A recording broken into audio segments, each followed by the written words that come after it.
आप लोगों के मैसेज भी मेरे साथ में चैट भी पढ़ता है ना। क्वांटाइजेशन, दीपा क्वांटाइजेशन की स्पेलिंग देखो आपके ऊपर जस्ट लिखी हुई है, ठीक है। स्पेलिंग पे भी ध्यान देना है हमको, एग्जाम भी देंगे ना, बोर्ड्स के एग्जाम भी तो देने। तो ऐसे गलत अगर मेन टर्म्स गलत लिख दिए हमने तो मार्क्स कट सकते हैं उसमें, है ना। तो ऐसी गलती नहीं करेंगे, ठीक है। क्वांटाइजेशन पढ़ा है सब लोगों ने, मुझे लग रहा है क्वांटाइजेशन सबसे ज्यादा पढ़ा है। Charge is additive in nature, very good. Electrical conductor, ठीक है। तो बेसिक्स हमने सब पढ़ लिए हैं मतलब, ठीक है। आगे चल सकते हैं हम इसके, राइट। चलो, तो सब लोग मुझे बताएंगे कि क्या उनको स्क्रीन विजिबल है मेरी। Yes sir. तो एक कोई भी एक जना मुझे बता दो कि क्या लिखा हुआ है स्क्रीन पे। Electric charge and Coulomb law. Electric charge and columns law, ठीक है ठीक है, सबको विजिबल है मतलब, ठीक है। तो आज जो हमारी है रिवीजन क्लास, ठीक है। तो सिंस आपकी फर्स्ट क्लास है मेरे साथ, तो मेरे बारे में थोड़ा बहुत मैं आपको बता देता हूँ। मेरा नाम जो है वो थोड़ा डिफिकल्ट है, तो आपने कम सुना होगा, अगर सुना भी होगा किसी ने। तो मेरा नाम है सुविज्ञ गौतम, ठीक है। सुविज्ञ है मेरा नाम। मैंने ऑलमोस्ट 400 प्लस बच्चों को मेंटर किया है, नीट और जेई दोनों के लिए, ठीक है। मैं पास्ट 5 ईयर्स से पढ़ा रहा हूँ, almost 5 years I been in teaching, ठीक है। थोड़ा बहुत इंट्रोडक्शन आप अपने बारे में दे रहे हैं, थोड़ा बहुत मैं भी देता हूँ ना। तो जो मेरी क्लास है उसमें आप लोगों को बस एक रूल है कि आप लोगों को इंटरेक्टिव रहना है, क्लास में बात करनी है, बात आपस में नहीं करनी है, चैट के थ्रू मुझसे करनी है, ठीक है। अनम्यूट कर सकते हो आप हैंड रेज करने के बाद। If you have raise your hand then, अगर मैं आपको बोल रहा हूँ कि अनम्यूट करके आप अपना क्वेश्चन पूछ सकते हो, तो आप तब पूछे, ठीक है। बीच में क्लास के कोई भी बात नहीं करेगा, क्योंकि अगर मैं बोल रहा हूँ और आप भी बोलेंगे तो फिर क्या हो जाएगा, डिस्टर्बेंस हो जाएगा, है ना, फिर समझ में आएगा नहीं कुछ। क्वांटाइजेशन, ठीक है। सब लोग क्वांटाइजेशन की काफी ज्यादा पसंद करते हैं लगता है क्वांटाइजेशन को। चलो ठीक है, क्वांटाइजेशन अच्छे से समझ लिया सबने, ओके। तो स्टार्ट करें, ठीक है। तो हमारा ऑब्जेक्टिव क्या है क्लास का बच्चों, कि क्लास के एंड तक हमें इलेक्ट्रिक चार्ज, उसकी प्रॉपर्टीज और कॉलम्स लो का जो क्या है रिवीजन कर लेना है, ठीक है। ये बेसिक हमारा ऑब्जेक्टिव होगा क्लास का। क्लास के कुछ रूल्स हैं, थोड़े बहुत रूल्स तो आपको ऑलरेडी पता होंगे, नवीन सर की क्लास में आप ले रहे हैं तो आपको आइडिया ही होगा, है ना। पर कुछ रूल्स हैं मैं एक बार फिर से बताना चाहूंगा, जैसे कि 100% एंगेजमेंट का आपका ट्राई करना है। एंगेजमेंट मतलब क्या होता है कि आपको क्लास में पार्टिसिपेट करना है। सर कोई क्वेश्चन पूछ रहे हैं और सर ने बोला कि चैट में आंसर करो और आप नहीं कर रहे हैं, तो वो पार्टिसिपेशन नहीं हुआ, है ना। कैमरा आपको अपना ट्राई करना है कि आप ओपन करके रखो, ऑन करके रखो, ताकि मैं भी आपको बीच बीच में देखता रहूं, है ना। साथ में आपको क्या है, अपना जो इंटरेक्शन और कम्युनिकेशन का तरीका है वो रिस्पेक्टफुल रखना है। रिस्पेक्टफुल यानी एक दूसरे से कुछ भी फालतू बात नहीं करनी है क्लास में, जो काम की बातें वही करनी है। तो ये सब चीजें आपको पता है, आगे चल सकते हैं, है ना। चलो रिकैप पे आते हैं।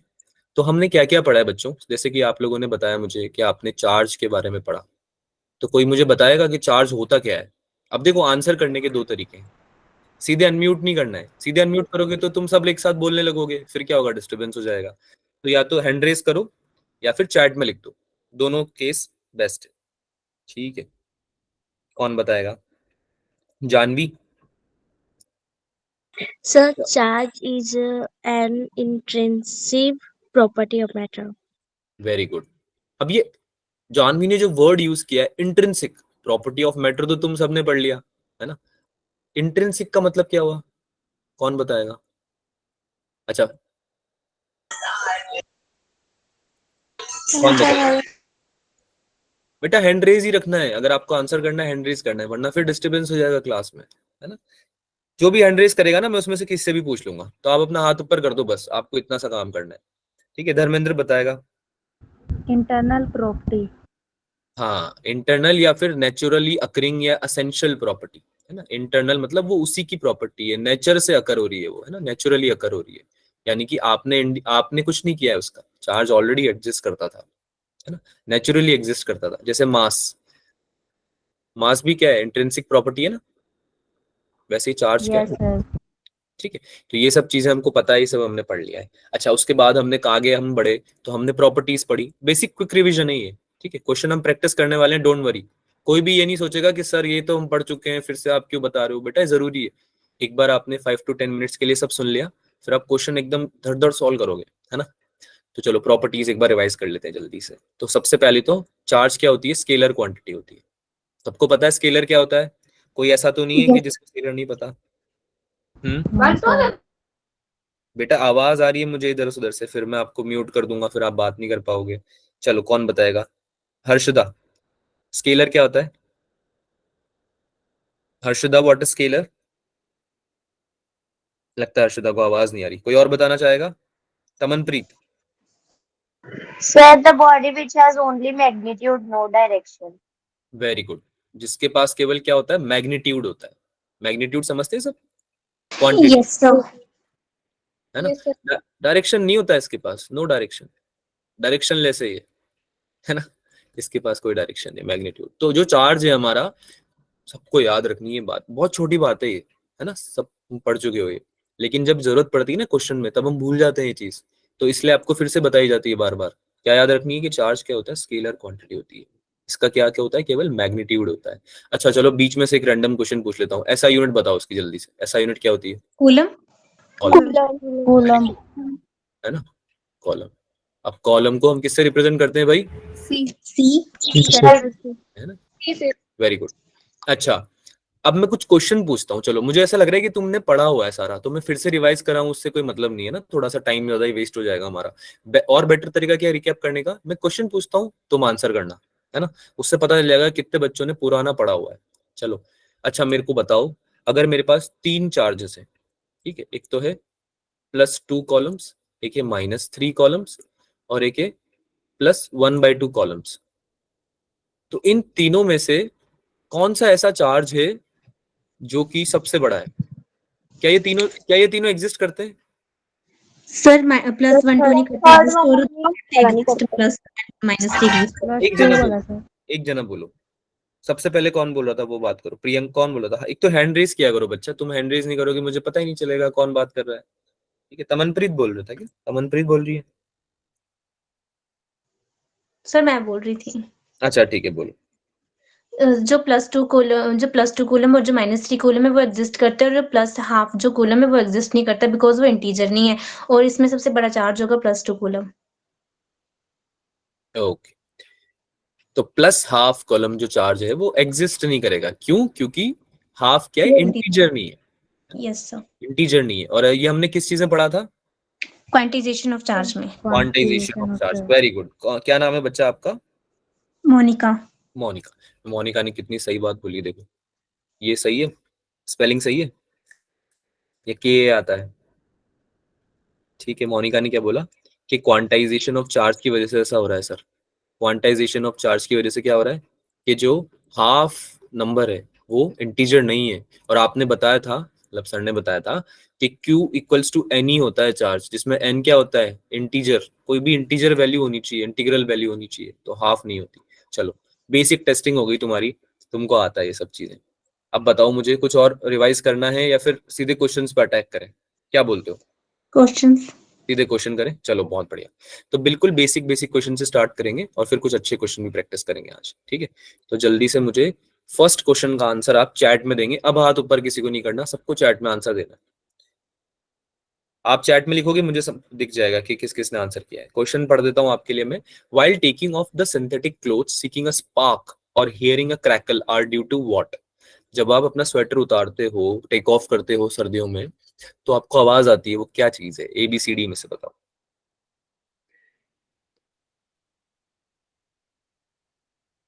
Okay okay, very good.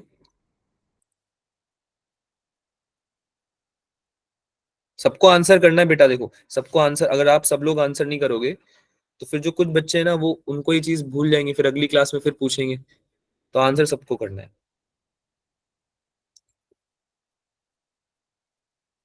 Okay very good, the answer is electric discharge of charges. क्या होता है भाई, सबको पता है रीजन क्या होता है इसका? The reason for these experiences is discharge of electric charge, है ना। हाँ, अक्यूमुलेट हो जाते हैं ना, रबिंग के टाइम पे अक्यूमुलेट हो जाते हैं। अक्यूमुलेट का मतलब पता है सबको?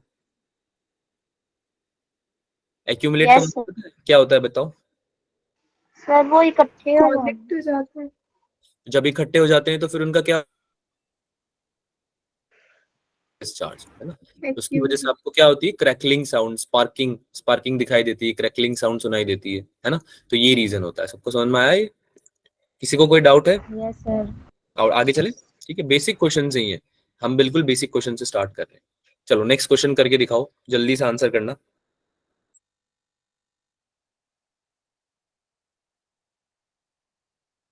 If a body gives out 10 to the power 9 electrons, ध्यान से समझो, 10 टू द पावर 9 इलेक्ट्रॉन्स एक बॉडी गिव आउट कर रही है, ठीक है। तो आपको क्या बताना है भाई, आपको बताना है how much time it is required to get a total charge of 1 coulomb. 1 coulomb का चार्ज अगर आपको चाहिए तो आपको क्या चाहिए होगा, कितना टाइम चाहिए होगा, अगर 10 टू द पावर 9 इलेक्ट्रॉन्स एक सेकेंड में गिव आउट हो रहे हैं एक बॉडी के। एक body 10 to the power 9 electrons को क्या करती है, गिव आउट करती है, कितने में, एक सेकेंड में। तो 1 कूलम चार्ज में कितना टाइम लगेगा, 1 कूलम चार्ज गेन करने। सबको मिलते हैं 2 मिनट्स। आपका टाइम स्टार्ट हो चुका है, क्लॉक स्टार्ट हो गई, चलो सर वेट कर रहे हैं। सर आंसर कर दिया है।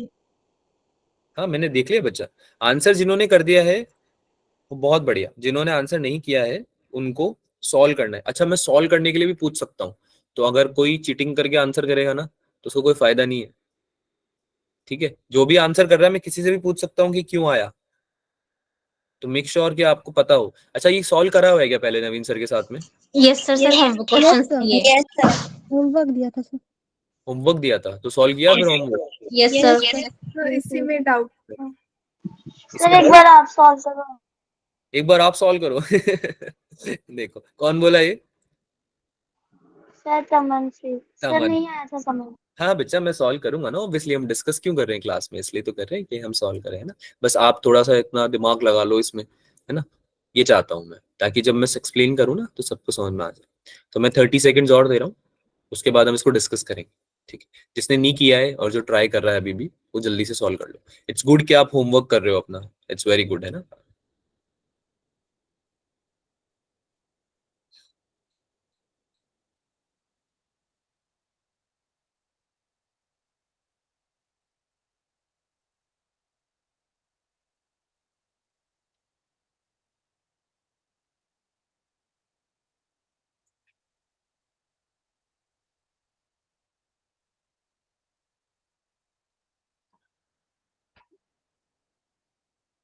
चलो सॉल्व करें, यस सर। हो गया? Yes sir. ओके चलो सोल्यूशन देखते हैं इसका, सब लोग इधर ध्यान देंगे। अच्छा जो मैं लिख रहा हूँ वो विजिबल तो है ना सबको, या इसका colour yes change? Sir. Yes sir. अगर किसी भी पॉइंट पे ऐसा लगे ना सर ये विजिबल नहीं है, आप जो लिख रहे हो दिख नहीं रहा है, तो बता देना, क्योंकि फिर फायदा नहीं ना उसका। अच्छा कौन हाथ ऊपर कर रहा है भाई, बताओ क्या डाउट है बच्चा? सर आपकी स्क्रीन डिसअपियर हो गई है। स्क्रीन डिसअपियर हो गई है, बाकी बच्चों को भी डिसअपियर लग रही है या दिख रही है? सर दिख रही है। है सर। बच्चा आप एक बार क्लास को रीजॉइन करने का ट्राई करो, देखो हो सकता है कि कोई ग्लिच हो आपके, ओके सर। है ना, फिर से लीव करके ज्वाइन कर लो। चलो बाकी सब बच्चे इधर देखो ओके। तो हमने क्वेश्चन में समझा कि 10 टू द पावर 9 इलेक्ट्रॉन्स जो है एक सेकंड में डिस्चार्ज हो रहे हैं, एक बॉडी गिव आउट कर रही है, ठीक है। तो आपको पूछ रहा है कि कितना टाइम लगेगा अगर 1 कूलम चार्ज जो है वो गेन करना है। तो सबको पता होना चाहिए बात कि जो 1 कूलम चार्ज होता है वो मेड अप होता है, कैसे निकालेंगे, कौन बताएगा, बताओ। Sir Q is equals to n. Very good, Q equals to n से निकालेंगे हम। तो जो नंबर ऑफ इलेक्ट्रॉन्स हैं, कितने इलेक्ट्रॉन्स प्रेजेंट है एक चार्ज में, यही तो पूछ रहा है ना। तो 1 कूलम चार्ज में कितने नंबर ऑफ इलेक्ट्रॉन्स हैं, Q इक्वल्स टू एन से हम ये निकाल सकते हैं, है ना। इसमें हम नंबर ऑफ इलेक्ट्रॉन्स कैसे निकालेंगे, चार्ज को डिवाइड कर देंगे इलेक्ट्रॉन से, इलेक्ट्रॉन की एक वैल्यू से। इलेक्ट्रॉन की कितनी वैल्यू होती है भाई, 1.6 into 10 to the power -19 coulombs, इतनी होती है। कितना आंसर आता है तो याद होना चाहिए सबको, ये तो बहुत ही इंपॉर्टेंट वैल्यू है, याद है? 6.42 into 10 raised to the power 18 electron. Very good, 6.25 into 10 to the power 18 electrons, ठीक है। इतने इलेक्ट्रॉन्स हो जाएंगे आपके एक कूलम चार्ज में। तो आपको इतनी सी बात तो समझ में आ गई है कि अगर 10 टू द पावर 9 इलेक्ट्रॉन्स एक सेकंड में गिव आउट हो रहे हैं, ठीक है, तो कितना टाइम लगेगा इतने इलेक्ट्रॉन्स को गिव आउट होने में, ठीक है। कैसे निकालेंगे, टाइम रिक्वायर्ड क्या हो जाएगा भाई, यूनिटरी मेथड आता है सबको, कितना हो जाएगा, टोटल नंबर ऑफ इलेक्ट्रॉन्स हमारे हो गए 6.25 इंटू 10 टू द पावर 18। कितने इलेक्ट्रॉन से इसको डिवाइड करेंगे, बताओ जल्दी, अनम्यूट करके बोल सकते हो। 10 टू द पावर 9 ठीक है, इतने सेकंड्स लगेंगे हमें, क्योंकि सेकंड क्या होती है, एसआई यूनिट होती है टाइम की, है ना। Yes sir. जल्दी से बता दो कितना आंसर आया, अप्रोक्सीमेटली बता दो। 6.24 into 10 to the power 9 6.25 into 10⁹ क्या आगे बोलो पूरा, second. सेकेंड। Very good. अब इसको कन्वर्ट करना आना चाहिए, क्योंकि देखो मैच करना है ना आंसर को, मिनट से, आवर से, डेज से, ईयर से। तो इसको जहां तक मैं कन्वर्ट कर पा रहा हूँ, 1 ईयर में ऑलमोस्ट होते हैं, कितने होते हैं, आइडिया? 3.16 या 17 इंटू 10⁻7 सेकेंड, इतने होते हैं। अब ये याद कैसे है सर आपको, हमें तो याद नहीं होती। कोई बात नहीं बेटा, हो जाएगी याद, और नहीं भी हो रही तो कोई दिक्कत नहीं, कैलकुलेट कर सकते हो जल्दी से, है ना। तो देखो, एक साल में इतने सेकंड्स होते हैं, तो ये जो सेकंड्स हैं इसको जब ईयर में कन्वर्ट करोगे तो ऑलमोस्ट कितना आएगा ये, it will almost 198, will come out as 198 years. ठीक है, तो डी आंसर है इसका। सब लोगों का हो गया, Yes, sir. इजी था, Yes. है ना। चलो कुछ थ्योरेटिकल क्वेश्चन भी करते हैं, क्योंकि क्या है कि हमारे एग्जाम जो है उसमें ना थ्योरेटिकल क्वेश्चन भी डिफिकल्ट तरीके से पूछे जा सकते हैं। कई बार ऐसा लगता है ना कि न्यूमेरिकल क्वेश्चन ही डिफिकल्ट होगा, ऐसा नहीं है। ठीक है, तो दोनों तरह के क्वेश्चंस की प्रैक्टिस आपको करनी है, ठीक है, क्लास में भी और घर पे भी। चलो अगला क्वेश्चन देखते हैं। अच्छा, अगला क्वेश्चन जो है वो मैं डिक्टेट करने वाला हूँ, ठीक है। तो मैं वैसे बीच बीच में देख रहा हूँ कि आप लोग रिप्लाई कर रहे हो चैट में भी, लेकिन आपको थोड़ा अलर्ट रहना है, क्योंकि मैं डिक्टेट करूंगा तो आपको नोट डाउन करना है क्वेश्चन, ठीक है। अच्छा, पहले से अगर किया हुआ है तो बता सकते हो सर को कि सर पहले से किया हुआ है क्लास में। चलो क्वेश्चन लिखेंगे सब लोग, सबको स्क्रीन दिख रही है मेरी? Yes sir. क्लास में होने वाले क्वेश्चन तो नोट कर लो, ये तो अच्छी चीज है, काम आएंगे। इन जनरल लिखना सब, in general metallic ropes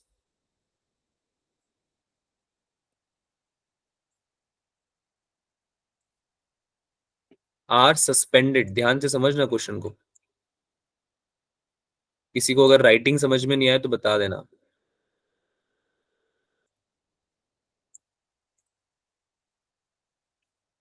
from the carriers, from the carriers to the ground.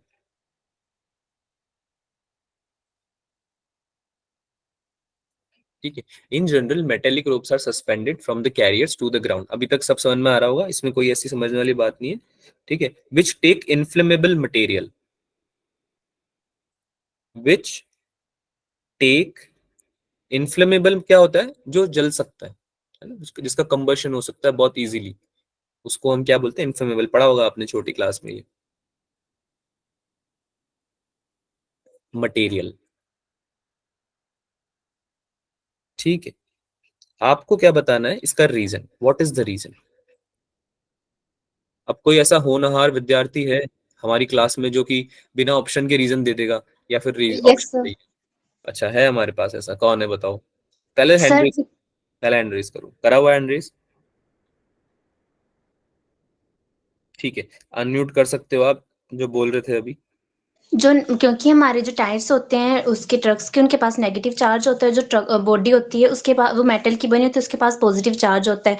तो अगर हम मेटल की जो चेन अगर नहीं लगाएंगे तो जो इलेक्ट्रॉन्स होते हैं जिसकी वजह से मतलब जलने का खतरा रहता है। उस वो मतलब एक जल अगर नेगेटिव और पॉजिटिव जो होते हैं वो अट्रैक्ट करेंगे एक दूसरे को, उससे वो फायर इग्नाइट करेंगे, मतलब फायर लगने का खतरा होता है। इसलिए अगर हम मेटल अगर उसकी हम चेन लगाएंगे तो वो चेन जो होती है वो न्यूट्रलाइज कर देती है उन दोनों चार्जेस को।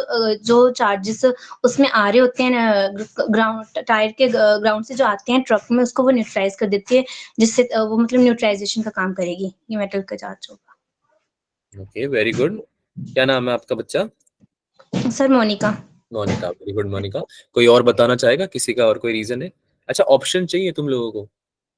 So to prevent charge by friction on to the prevent road. Charge by friction, okay.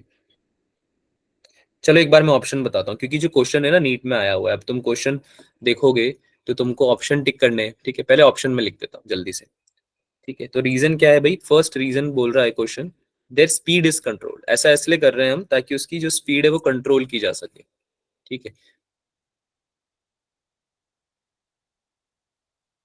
B option बोल रहा है कि ऐसा इसलिए कर रहे हैं हम ताकि ग्रेविटी है जो कैरियर की वो अर्थ के पास में रहे, so that the gravity, या फिर to keep the gravity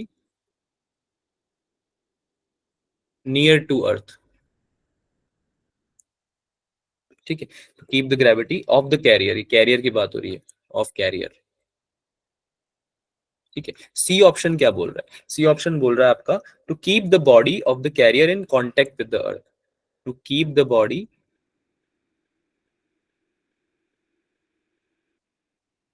of the carrier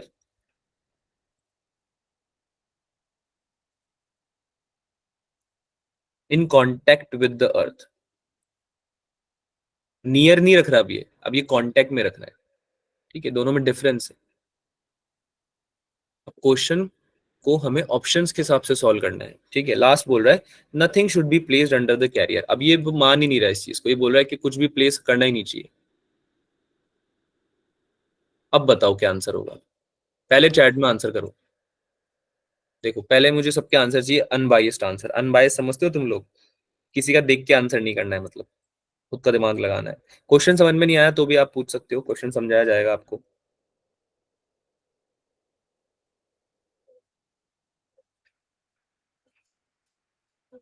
नहीं, ठीक है, सब लोग आंसर कर रहे हैं। मैं किससे भी पूछ सकता हूँ, मैंने फिर पहले ही बोला था कि अगर आप लोग आंसर करें आपको रीजन पता होना चाहिए, है ना। हर्षदा, हर्षदा और गिरिजा ने हाथ ऊपर किया है। बताओ हर्षदा, इस do you have any doubt या आपको आंसर करना है? No doubt, sir. आंसर करना है? यू रेज योर हैंड ना बच्चा। No, sir, my hand is not raised. Okay Girija, what about you? Girija कोई डाउट है बच्चा? नहीं? अच्छा आंसर कौन करेगा? चलो हैंड रेज करके बताओ कि एक्सप्लेन कौन करेगा। सी ऑप्शन तो लिख दिया तुम सब लोगों ने। मोनिका ने? सर मेरे को डाउट है, मतलब मेरे को समझ नहीं आ रहा है कि ऑप्शन सी आंसर कैसे आया, तो मेरे को डाउट है, आंसर नहीं मैंने पता है कहा मेरे को। बोला ऑप्शन सी आंसर आया है? आप ही लोग सर मतलब सभी लिख रहे चैट बॉक्स में, तो मेरे को ये समझ नहीं आ रहा कि ऑप्शन सी कैसे आ रहा है। बताएंगे तो जो लिख रहे हैं उनसे पूछते हैं ना, आपने लिखा है क्या सी ऑप्शन? आपने थोड़ी लिखा है C option. Yes sir. Girija बोल रही है the inflammable material may catch fire due to the spark produced by charged vehicle। Okay very good. और कोई एक्सप्लेन करना चाहेगा? जल्दी से बता दो वरना फिर मोनिका का डाउट सॉल्व करना जरूरी है। देखो मोनिका को डाउट आया है, उसको बताना पड़ेगा आंसर। नहीं, कोई नहीं है? सबने तुक्के में लिख दिया है क्या? It's provide path for, Janvi टुकड़ों में आंसर कर रही है। Okay we got an answer. Due to the friction, spark can be generated. Hence, metallic wires are used, which are connected to the earth, causing earthing and prevent accidents. Okay, बहुत बढ़िया।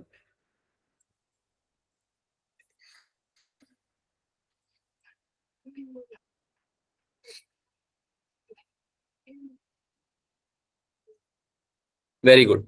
तो गिरिजा ने बहुत सही answer किया बच्चा। मोनिका आप भी समझो। देखो ऐसा इसलिए किया जा रहा है, मेटेलिक रोप्स इसलिए सस्पेंड की जा रही है कि जो, क्योंकि जब मोशन होता है ना तो जो बॉडी होती है कैरियर की वो चार्ज होती है रबिंग से, है ना। रबिंग से चार्ज हो जाती है, ध्यान से समझना सब लोग, ठीक है। रबिंग से चार्ज हो जाती है और स्पार्क उसके पास में, कंटेनर के पास में जनरेट हो सकता है। जो स्पार्क है वो जनरेट हो सकता है। स्पार्क की वजह से क्या होगा? यहाँ पे हमने देखा, यहाँ पे लिखा हुआ है मटेरियल क्या है, इन्फ्लेमेबल है। अब अगर स्पार्क जनरेट हुआ तो इट कुड कैच फायर। इससे क्या हो सकता है? आग लग सकती है। तो अगर बॉडी को कैरियर के कांटेक्ट में रखोगे आप तो उससे क्या होगा बताओ? जैसे मोनिका ने बोला, जैसे गिरिजा ने बोला अभी, कि इससे क्या होगा कि जो चार्ज है, एक्सेसिव चार्ज फ्लो है, वो कैरियर से ग्राउंड में चला जाएगा। कांटेक्ट में रखने से कैरियर से ग्राउंड में चला जाएगा। क्या चला जाएगा? Excessive charge. और जब ऐसा हो जाएगा तो जो स्पार्किंग है वो बंद हो जाएगी और उसकी वजह से जो इन्फ्लेमेबल मटेरियल है वो फायर कैच नहीं करेगा। क्यों? रीजन क्या है? क्योंकि उसकी अर्थिंग हो जाएगी। अर्थिंग समझते हो सब लोग? Charge yes sir. का चला जाएगा कैरियर से ग्राउंड में चला जाएगा। कौन सा चार्ज? Excess charge. क्योंकि स्पार्क किसकी वजह से जनरेट हो रहा है? एक्सेस चार्ज की वजह से। तो इसका आंसर क्या आ जाएगा? C option. अब बताओ, बिल्कुल सी सिंपल लैंग्वेज में समझा हमने, कोई ऐसा जिसको समझ में नहीं आया हो? सबको समझ में आया? सी ऑप्शन क्यों है? आगे बढ़े? Yes, sir. आगे बढ़े? ओके, चलो बहुत बढ़िया। क्या बच्चा, अगर हम यहीं पे देखो धीरे धीरे हो जाएंगे तो फिर आगे तो बहुत सारे क्वेश्चन करने हैं, वो कैसे करेंगे इतने सारे क्वेश्चन? आगे चलते हैं, कोई दिक्कत तो नहीं है? No, sir. ओके कूल, चलो आगे चलो, नेक्स्ट क्वेश्चन लिखो। नेक्स्ट क्वेश्चन है, अच्छा साथ में लिख रहे हो तुम लोग या फिर बस? Yes, sir. लिखो लिखो लिखो। One metallic sphere, one metallic sphere, साथ में डिक्टेट भी कर रहा हूं मैं अगर किसी को, क्योंकि देखो सर की राइटिंग बहुत अच्छी है, सर को पता है ये बात तो है ना, हो सकता है समझ में नहीं आए, तो इसलिए मैं डिक्टेट भी कर रहा हूं। One metallic sphere A is given positive charge,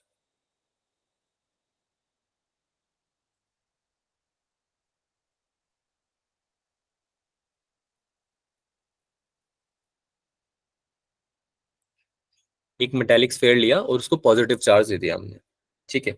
where as another metallic sphere, एक और मेटेलिक स्फीयर लिया, उसके अलावा मेटेलिक समझते हो सर, कंडक्टर होता है ना? Yes, sir. Yes, another sir. Metallic sphere, इसको क्या नाम दे, बी दे देते, ठीक है। इसको हमने नेगेटिव चार्ज दे दिया, एग्जैक्टली सेम मास का। वेयर इज अनदर आइडेंटिकल, अच्छा आइडेंटिकल वर्ड यूज करना भूल गए हम, आइडेंटिकल इसलिए लिख रहे हैं सब सेम है इसका, ठीक है, और ये बहुत इंपॉर्टेंट इन्फॉर्मेशन है। Another metallic sphere B, identical metallic sphere B of exactly same mass, mass भी इसका सेम है, आइडेंटिकल है, of exactly same mass,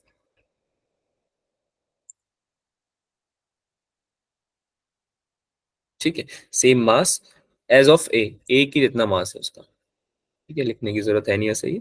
is given equal amount of negative charge,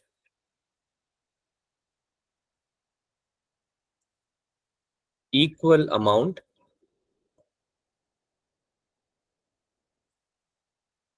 of negative charge, ठीक है, एक को positive दे दिया, एक को नेगेटिव दे दिया, अपने हिसाब से अज्यूम कर लो कितना दिया है, इक्वल दिया है बस, और आइडेंटिकल है, ठीक है, ये क्वेश्चन है यहाँ पे। अब आपको ऑप्शन सुनो, सब लोग ऑप्शन पे ध्यान देंगे क्योंकि क्वेश्चन तो जो है वो ऑप्शन में ही है। ए ऑप्शन आपका बोल रहा है mass of A and mass of be still remains equal, यानी कि मास जो है ए का इक्वल रहेगा मास ऑफ बी के, ठीक है।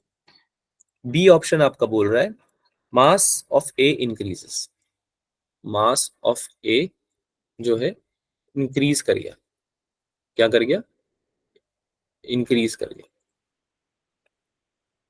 बाकी के ऑप्शन तुम खुद गैस कर सकते हो, ये बोल रहा है मास ऑफ बी डिक्रीजेस, है ना, एरो बना रहा हूं मैं, इसका मतलब डिक्रीज हो रहा है, समझ में आ रहा है ना सबको ये चीज, mass of B increases, mass of B increases, ठीक है।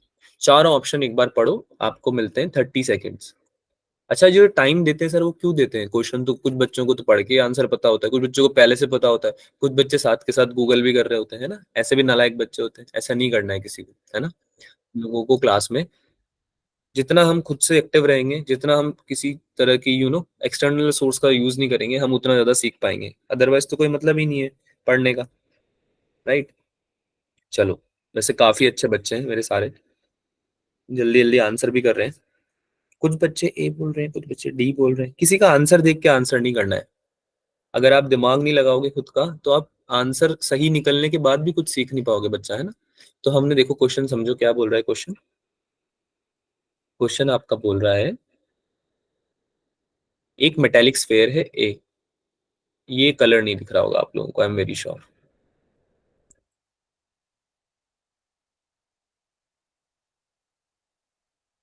ये कलर लेते हैं, एक मेटेलिक स्फीयर है ए, एक मेटेलिक स्फीयर है बी, ठीक है।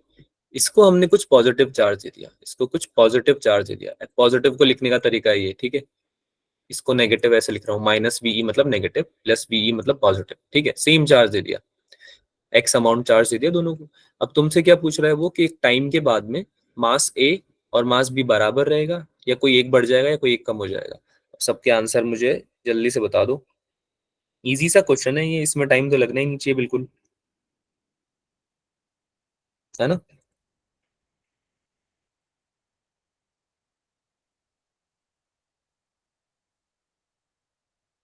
अच्छा ठीक है, आंसर मुझे आ गया सबका। कौन बताएगा, रीजन बताओ जल्दी से। देखो रिवीजन क्लास है, तुम लोगों को ही बताना है सारे आंसर, सर तो केवल वो समझाएंगे जो समझ में नहीं आ रहा है। ठीक है, कौन बताएगा? जानवी बताएगी, जानवी। जानवी बच्चा, आवाज आ रही सर है? बताओ। सर ए पॉजिटिवली चार्ज है इसलिए वो ना और बी नेगेटिवली चार्ज है इसलिए उसका वो इलेक्ट्रॉन बी मतलब प्रोटॉन ले लेगा और मास उसका इंक्रीज कर जाएगा। Okay, very good. देखो गिरिजा ने भी लिखा है डी होगा, because mass of B increases for its negative charge and it will gain electron. Very good. तो देखो सिंपल सी बात है, अगर कोई पॉजिटिव चार्ज है तो उससे इलेक्ट्रॉन निकले हैं, इसको तो इलेक्ट्रॉन मिले हैं बहुत सारे, है ना? नेगेटिवली चार्ज तभी तो हुआ है ये, क्योंकि इसको इलेक्ट्रॉन मिले हैं। अरे हाँ या ना? यस मिले? सर। तो बी ने गेन कर लिया इलेक्ट्रॉन्स, इलेक्ट्रॉन्स को गेन कर लिया इसने। अब इलेक्ट्रॉन्स को गेन करेगा तो मास कम थोड़ी होगा। कोई भी चीज गेन करते हो तुम तो तुम्हारा मास थोड़ी कम होता है, बढ़ता ही है ना। इलेक्ट्रॉन का भी तो मास होता है। ठीक है, और इससे तो निकाल लिया तुमने, एक को तो बेचारे को तुमने बिल्कुल वो कर दिया है ना, हल्का कर दिया है, बिल्कुल लाइट लाइट फील कर रहा है ना, तो उसमें तो मास को लूज कर दिया है, तो इसका मास तो चेंज होगा। अच्छा, मास ए का चेंज होगा या सेम रहेगा? एक का भी चेंज होगा सर, डिक्रीज होगा, एक का डिक्रीज होगा। कौन कौन बोल रहा है कि सर चेंज नहीं होगा? जो बच्चे बोल रहे हैं चेंज नहीं होगा वो चैट में लिखेंगे केवल। क्या बोलते हो? But mass depends on number of protons and neutrons. Yes बेटा, इलेक्ट्रॉन गेन कर रही है बॉडी। इलेक्ट्रॉन का मास होता है कुछ या नहीं होता है? होता है। होता है होता है। बॉडी इलेक्ट्रॉन गेन करेगी, क्या उसका मास चेंज होगा या नहीं होगा? यस सर, उसका मास डिक्रीज होगा। होगा ना बच्चा? Yes yes sir. सर। बस यही रीजन है। ठीक है, चलो ए का क्या क्या बताया आप लोगों ने, चेंज होगा या नहीं एक का होगा? मास डिक्रीज होगा सर, डिक्रीज करेगा। एक का मास करेगा, डिक्रीज करेगा। ए का मास डिक्रीज करेगा। तो अगर यहाँ पे ऑप्शन है ही नहीं डिक्रीज वाला, तो हम क्या लगा देंगे? Option D. Option D is the right answer. ठीक है, कोई डाउट किसी को? No sir. यस, ए का मास भी चेंज होगा। Very good Girija. चलो आगे चलते हैं, जल्दी से अगला क्वेश्चन सॉल्व करते हैं। अब देखो ये बिल्कुल बेसिक क्वेश्चंस हैं। ठीक है, जब हम आगे टेस्ट के लिए प्रिपेयर करेंगे ना तो और अच्छे अच्छे क्वेश्चंस आपको बताए जाएंगे। अगर आपको ये अच्छे से आ गए तो फिर कोई दिक्कत नहीं है, कुछ नहीं बचा है। ठीक है, चलो एक क्वेश्चन और लिखो। इलेक्ट्रिक चार्जेस का लास्ट क्वेश्चन है, फिर कॉलम्स लॉ की प्रैक्टिस करेंगे। ठीक है, कॉलम्स लॉ से क्वेश्चन भी अच्छे खासे आते हैं, पता होगा आप लोगों को, है ना? चलो एक क्वेश्चन, लास्ट क्वेश्चन लिख लो इलेक्ट्रिक चार्ज से। चलो क्वेश्चन है, इफ अ प्लास्टिक रॉड, मेरी क्वेश्चन भी डिक्टेट कर रहा हूं साथ में। If a plastic rod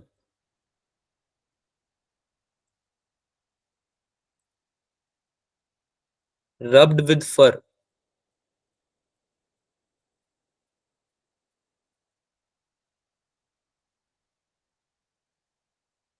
is made to touch is made to touch two small pitch balls। ठीक है, टू स्मॉल बॉल्स लिख लो ताकि कंफ्यूजन नहीं हो। हमें कोई वर्ड ऐसा यूज नहीं करेंगे जो हमें समझ में नहीं आ रहा है। ठीक है, सस्पेंडेड सस्पेंडेड नियर बाय। ठीक है, नियर बाई है वो, नियर बाई सस्पेंडेड है। सस्पेंडेड समझते हो सब लोग? Yes sir. Okay, then which the question proceeds as, then which figure shows their final configuration? Which figure is correct या which figure is showing their क्या final configuration? Configuration भी समझते होंगे आप लोग, है ना? कौन सी ऐसी फिगर होगी, बनाऊंगा मैं अभी, घबराओ मत। ठीक है, जो कि फाइनल कॉन्फ़िगरेशन को बताएगी। ठीक है, चार फिगर मैं बना रहा हूँ तुम्हारे सामने, इन सबको चारों को एनालाइज करो और आंसर बता दो जल्दी से। तो एक तो ऐसे सस्पेंडेड है, बिल्कुल स्ट्रेट लाइन में सस्पेंडेड है। ठीक है, ये दोनों बॉल्स हैं जो सस्पेंडेड है। ठीक है, किससे? रॉड से। डी ऑप्शन में लिखते हैं बी ऑप्शन में आपका कुछ इस तरह सस्पेंडेड है।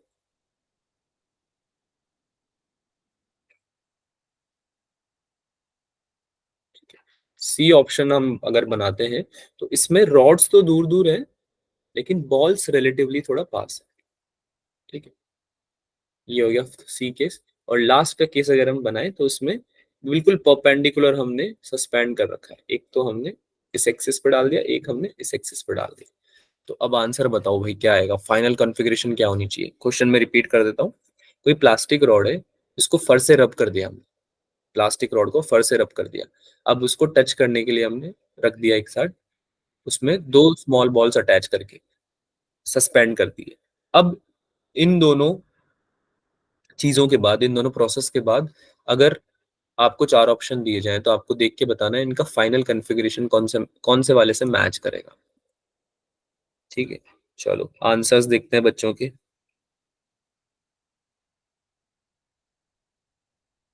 बताइए भाई, अभी तक आंसर नहीं दिया किसी ने, क्या बात है। सर दिया है ना। सर दिया है। अच्छा अच्छा, आ गया आ गया।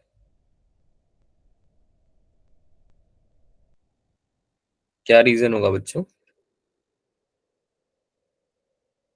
ठीक है, आंसर तो काफी बच्चों ने सही दिया है, रीजन कौन बताएगा ये बता दो जल्दी से। सर मैं बताऊं?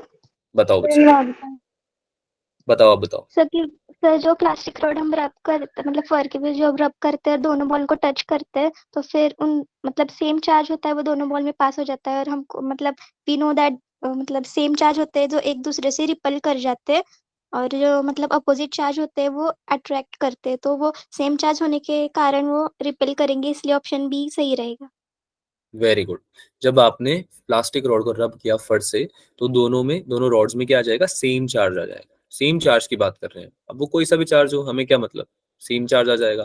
और जब ग्लास रॉड को तुम इस बॉल से, अब बॉल्स जो है वो कंडक्टर है, लेट्स से ना पिच बॉल्स हमने बोली है, तो कंडक्शन की वजह से ये ट्रांसफर हो जाएगा चार्ज।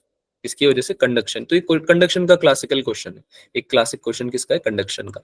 इसकी वजह से क्या हो जाएगा, चार्ज ट्रांसफर हो जाएगा। ट्रांसफर हो गया। अब बॉल्स ऑब्वियसली मान लो जैसे ये पॉजिटिव चार्ज है, ये पॉजिटिव चार्ज है, तो ये तो रिपेल ही करेंगे ना भैया, पास थोड़ी आएंगे, ऐसे पास में भी नहीं रह पाएंगे। ये तो और पास आ गया, तो केस ही गलत है। और रिपेल करने के बाद भी इस तरह से नहीं हो सकते। अच्छा, डी ऑप्शन क्यों नहीं हो सकता है, कोई बताना चाहेगा। D option. और एक तो अपनी जगह से हिला ही नहीं और एक तो इतनी दूर चला गया इसलिए सर जाएंगे तो दोनों ही दूर क्यों, जाएंगे ना रीजन क्या है, अच्छा रीजन क्या है। दोनों इक्वल चार्ज है ना। एग्जैक्टली, दोनों equal दोनों आइडेंटिकल है, इक्वल है। आइडेंटिकल है, इक्वल है।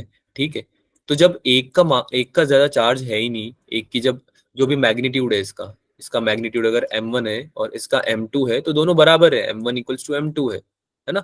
तो एक चार्ज को इतना ज्यादा रिपेल कर देगा और ये इसकी यहाँ पे कन्फिग्रेशन रहेगी, ऐसा पॉसिबल नहीं। ठीक है, तो इसलिए डी ऑप्शन भी क्या है, गलत है। तो only option that holds is option number B. ठीक है, समझ में आया सबको। yes के साथ हमारा इलेक्ट्रिक चार्ज वाला चैप्टर कंप्लीटेड है ना, हमने रिवीजन भी कर लिया है। अब हम नेक्स्ट आते हैं कॉलम्स लॉ पे। कॉलम्स लॉ की हम प्रैक्टिस करते हैं सबसे। ठीक है, अच्छा कॉलम्स लॉ सबको आता है या एक बार रिवाइज करा दूं, क्या बोलते रिवाइज करा दो। रिवाइज करा दो सर, हम हैं आलसी लोग, हम क्या पढ़ते नहीं है नोट्स घर पे जाके, है ना।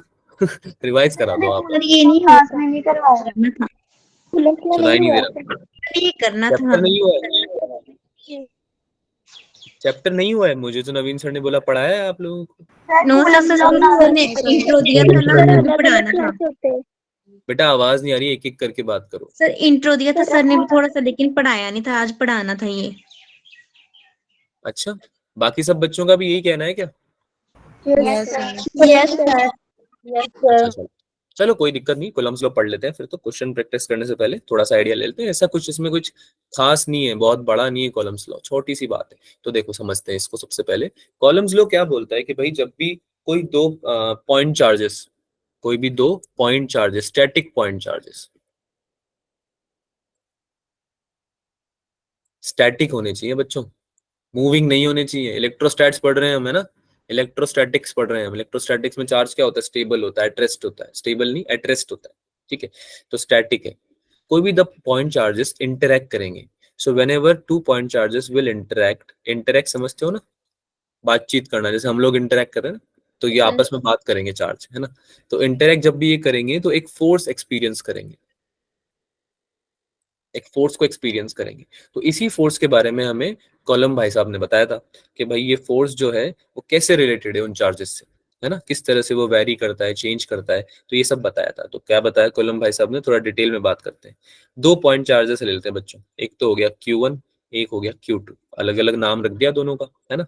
दोनों के बीच की जो दूरी है, जो डिस्टेंस है, उसको हमने लिख दिया क्या, R।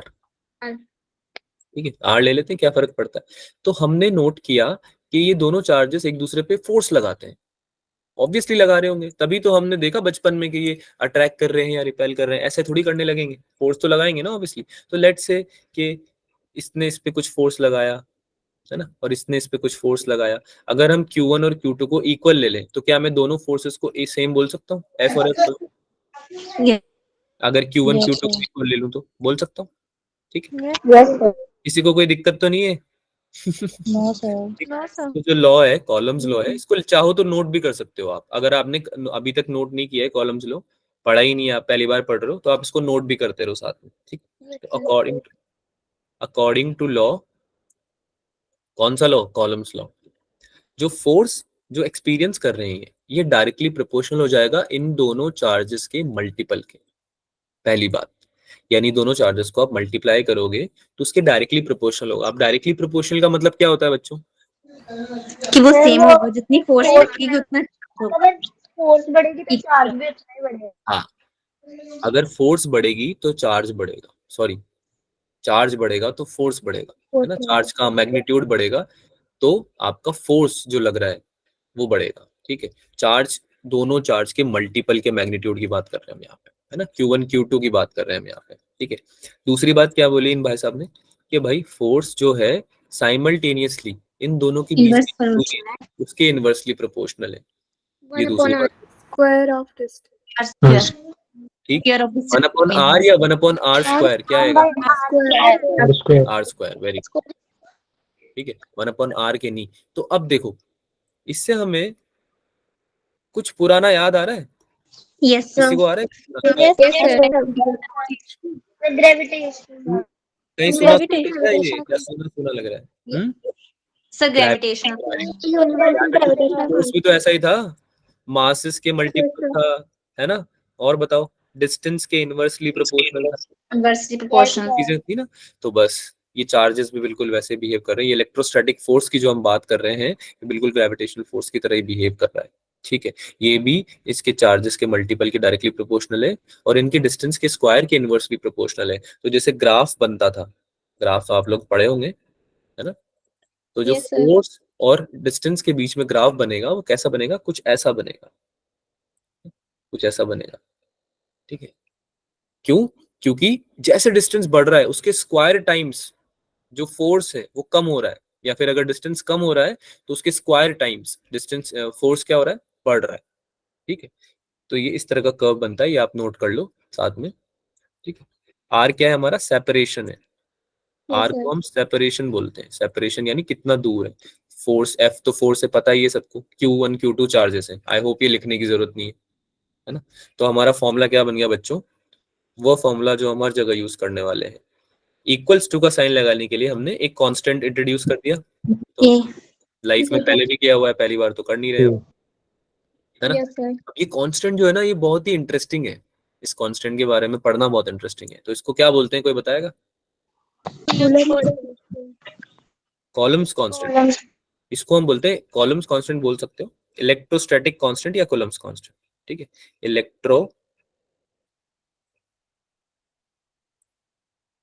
Electrostatic constant, I hope आप लोग नोट भी कर रहे हो साथ साथ, यस ठीक है। इलेक्ट्रोस्टैटिक कांस्टेंट, अच्छा, इलेक्ट्रोस्टैटिक कांस्टेंट या के जो होता है वो किस पे डिपेंड करता है? मास पे। नहीं, it depends on medium. Yes sir. Medium समझते हो सब लोग? मीडियम में आपने इन चार्जेस को इंटरेक्ट करवाया है, इस पे डिपेंड करेगा, ठीक है। इसको लिख लो साथ में, ठीक है। साथ में हम एक इंपॉर्टेंट चीज नोट करते हैं, लिख ले, ये यहाँ तक लिख लिया सबने, इतना लिख लिया? Yes Yes, sir. देखो Yes, sir.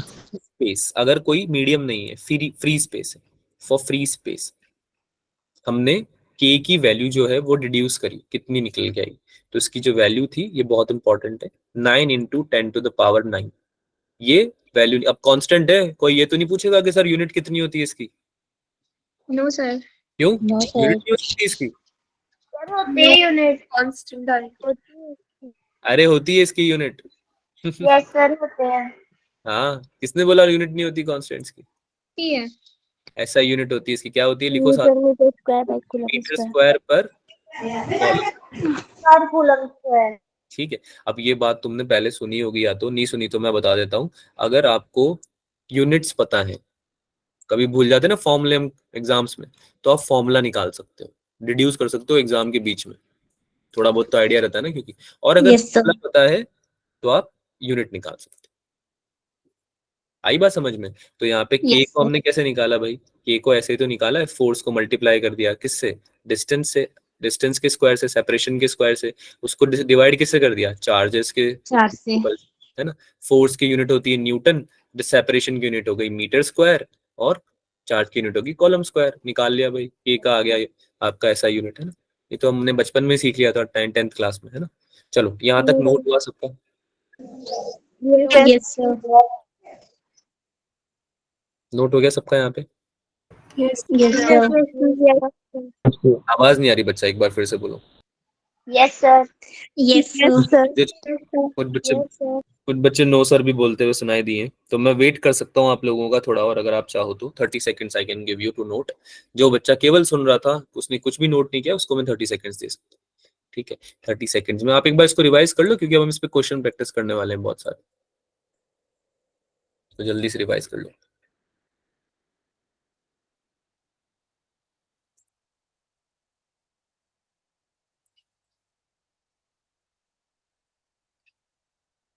हो गया note? Yes, sir. Yes, sir. ठीक है, चलो आगे चलते हैं। अच्छा, बेसिक क्वेश्चन करने की इसमें कोई जरूरत नहीं है हमें, क्योंकि क्या है कि बेसिक क्वेश्चन में आपको Q1 Q2 की वैल्यू दूंगा, डिस्टेंस की वैल्यू दे दूंगा, सेपरेशन और फोर्स निकलवा दूंगा, उसमें कोई मजा नहीं। तो कुछ अच्छे क्वेश्चन प्रैक्टिस करेंगे हम।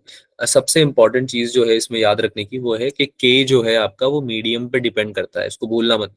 ठीक है, अच्छा वेक्टर फॉर्म भी है कॉलम्स लो का, वो हम पढ़ेंगे क्वेश्चन कुछ प्रैक्टिस करने के बाद में, तो हो सकता है इस क्लास में हम कर लें इसको, अगर टाइम बचता है तो। अगर नहीं बचता है तो आप अगली क्लास में करेंगे। उस केस में आपको क्या करना है, उस केस में आपको रिवाइज करके आना है अपनी बुकलेट से, जो भी आप फॉलो करते हैं उसमें वेक्टर फॉर्म होगा कॉलम्स लॉ का, तो एक बार पढ़ के आओगे ना, तो क्लास में बहुत अच्छे से समझ में आ जाएगा, और कम टाइम में भी समझ पाओगे। ठीक है, तो ये आपको बता रहा हूँ मैं, होमवर्क है ऑलमोस्ट। अगर हमारे पास टाइम बचता है तो हम इसी क्लास में कर लेंगे, अगर नहीं बचता है क्वेश्चंस के बाद में, तो आपको अगली क्लास में स्टार्ट कराएंगे ये। ठीक है, चलो क्वेश्चन लिखो भाई सब लोग, अच्छा सा क्वेश्चन से स्टार्ट करते हैं, एक अच्छा सा क्वेश्चन करते हैं। ठीक है, लिखो सब, क्वेश्चन लिखना अब। आई होप सब लोग क्वेश्चन लिखेंगे मेरे साथ में, है ना। 3 चार्जेस, 3 चार्ज है सीधे, अरे सर डायरेक्ट ही 3 चार्जेस दे दिए, कर लोगे कोई दिक्कत नहीं है। 3 charges Q1 Q2 and Q3, Q1 है, Q2 है, और Q3 है। ठीक है, 3 चार्ज जो है Q1 Q2 Q3, each of 1 column, सबका वैल्यू सेम दे दिया। चलो कुछ तो इजी दिया सर ने, है ना। सबका वैल्यू जो है वो 1 कॉलम में। Are the vertices of a triangle, बहुत ही क्लासिक क्वेश्चन है, हो सकता है आप लोगों में से किसी ने पढ़ देखा भी हो, करा भी हो पहले। वैसे तो तुमने कॉलम्स लो अगर नहीं पढ़ा है तो नहीं किया होगा, बट अगर किया है तो इसको मैं काट रहा हूं। आर वर्टिसेस ऑफ ट्राइंगल, यानी कि ट्राइंगल के वर्टिसेस पे प्लेस कर दिए। ठीक है, आगे लिखो। ट्राइंगल जो है वो, उसके बारे में हम लिखेंगे इक्विलेटरल ट्राइंगल है। ट्राइंगल के बारे में बताना पड़ेगा ना, कौन सा ट्राइंगल है, इक्विलेटरल ट्राइंगल है, उस पे प्लेस कर दिए हैं। साइड जो है दे रखा है ट्राइंगल का, of side L, L length का साइड दे रखा है आपको। ठीक है, force on charge Q, force on a charge Q equals to 2 micro coulomb. ठीक है, placed at the centroid of the triangle, placed at the centroid of the triangle. अब देखो इंटरेस्टिंग बन गया क्वेश्चन। सेंट्रॉइड पे प्लेस कर दिया तुमने एक चार्ज जिसकी वैल्यू कितनी थी, 2 माइक्रो कॉलम्स थी, ठीक है। इज क्या, फोर्स, फोर्स पूछ रहा है, किस पे पूछ रहा है, क्यू चार्ज पे पूछ रहा है फोर्स, Q1 Q2 Q3 की वजह से। कहां पे रहे प्लेस, सेंट्रॉइड पे, ठीक है। ऑप्शन दे रहा हूं जल्दी से मैं। मीनवाइल आई होप कुछ बच्चे सॉल्व करने लग गए होंगे।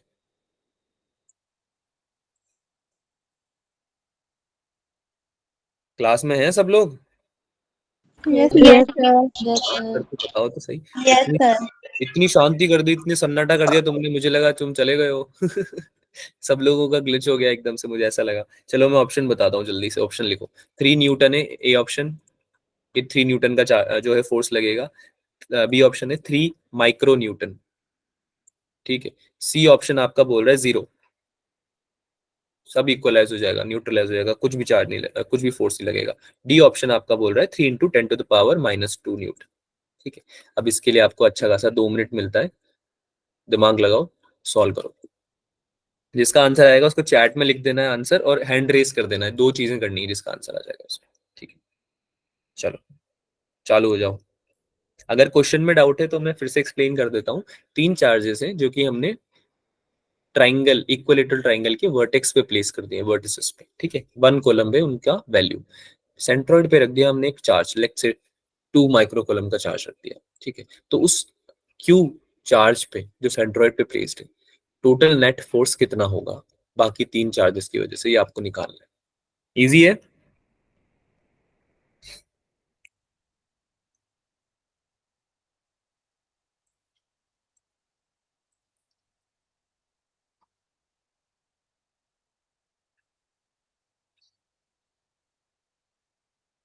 अच्छा, जो वेक्टर फॉर्म की मैं बात कर रहा था ना थोड़ा बहुत, उसके बारे में इस क्वेश्चन में भी हम कर लेंगे। तो अगर ऐसा किसी को वेक्टर सॉल्व करने नहीं आते हैं बिल्कुल भी, तो वो परेशान मत होना, घबराना मत, ठीक है। इस क्वेश्चन के थ्रू मैं आपको इंट्रोड्यूस कर रहा हूँ उसके, ठीक है। थोड़ा बहुत अगर आपको वेक्टर्स के बारे में पता है तो आप सॉल्व कर पाओगे, नहीं पता है कोई दिक्कत नहीं है।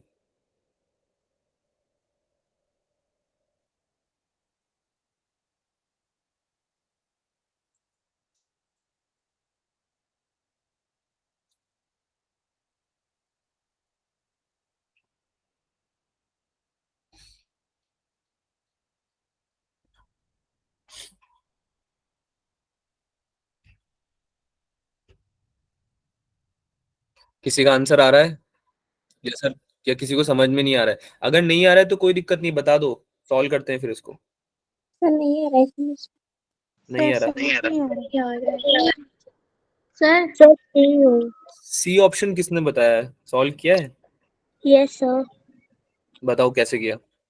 सर कूलम्स लॉ के according F equal to K Q1 Q2 by R square apply किया तो तीनों फोर्स इक्वल आ रहे थे, तो 0 हो जाएगा फोर्स ऑन बट बेटा पर Q1। उसका वेक्टर फॉर्म लेना पड़ेगा ना, आपने यस वेक्टर सर। कॉम्पोनेंट लिया उसका, लिया? Yes sir. चलो फिर तो ठीक है। देखो, बेसिक वेक्टर का जो रिवीजन है वो कर लो सबसे पहले तो सब लोग। आई होप सबको आता होगा वेक्टर्स, किस किस को, अच्छा चलो ये सबसे पहले ये डिस्कस करते हैं, बहुत इंपॉर्टेंट बात है ये। वेक्टर किस किस को नहीं आते हैं बिल्कुल भी? यूनिट एंड डायमेंशन पढ़ा था बचपन में, बचपन ही यस था, सर। Yes sir. वेक्टर्स पढ़ा होगा। तो वेक्टर्स किस किस को नहीं आते हैं, चैट में मुझे बता दो। हो नहीं सर, नहीं हो रहा है अक्षरा, कोई बात नहीं बच्चा, मैं बताऊंगा ना। मैं बस ये पूछ रहा हूँ वेक्टर्स किस किस को नहीं आते। तो जो नहीं, जो लिख नहीं रहा ना उसका मैं अज्यूम कर रहा हूँ कि आपको आते हैं बेसिक। चलो देखते हैं सोल्यूशन, देखते हैं इसका, अभी पता चल जाएगा कि आते ही नहीं आते। तो देखो,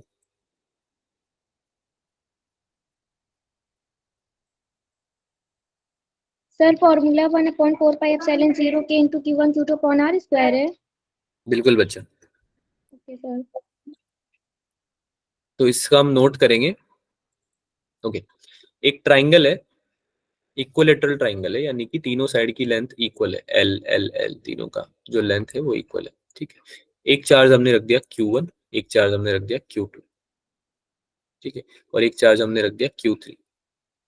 अच्छा, जो लास्ट के नोट्स है ना उसमें एक चीज और नोट कर लो, बढ़िया याद दिला दिया आप लोगों ने मुझे, मैं ऑलमोस्ट भूल गया था। K को हम 1/4πε0 भी लिखते हैं, ठीक है, K को हम 1/4πε0 भी लिखते हैं, इसको भी नोट कर लो, इसको नोट कर लो जल्दी से। पाई का वैल्यू सबको पता है क्या होता है? Yes sir. साइलेंट नॉट का मतलब पता है किसी को क्या होता है?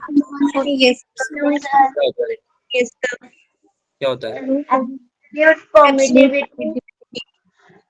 Permittivity, very good, permittivity of free space, ठीक है। एप्सिलॉन नॉट जो है वो है परमिटिविटी, इसको कहीं लिख लो, देखो मैं यहाँ लिख देता हूँ तुम्हारे लिए, परमिटिविटी ऑफ फ्री स्पेस।